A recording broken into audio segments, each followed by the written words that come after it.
मी काल FIR वाचली आहे. जे जे आरोपी आहेत ते सगळे आरोपींना अटक केलं पाहिजे. नॉन बेलेबल ऑफेन्स आहे. तरी पोलीस नोटीस घेऊन त्यांच्या मागे फिरते.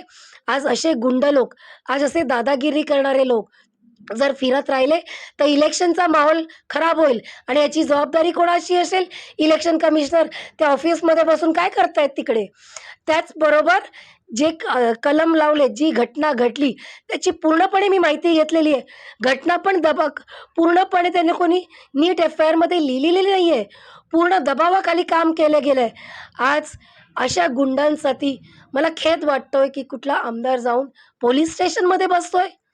आज काही असो, जनता ही जनार्दन नसते. आपण मतं मागायला जातोय, दादागिरी करायला नाही आणि कुठेतरी हे सत्ताधारी पक्षाने समजावं. मॅडम, ज्याच्यावर केस आहे, FIR दर्ज झाला, तर त्यांना अद्याप अटक झाली नाही. काय लॉ अँड ऑर्डरचे फेलियर आहे का? मी पहिलाच म्हटलंय, हे अंधा कानून आहे. मारो पीटो कुछ भी करो, तरी तो माणूस आज बाहेर फिरतोय.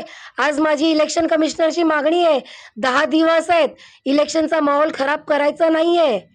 अशा लोकांना आतमध्ये करा आणि सगळ्यात पहिला तर त्यांचे पहिल्याचे जुने रेकॉर्ड काढा.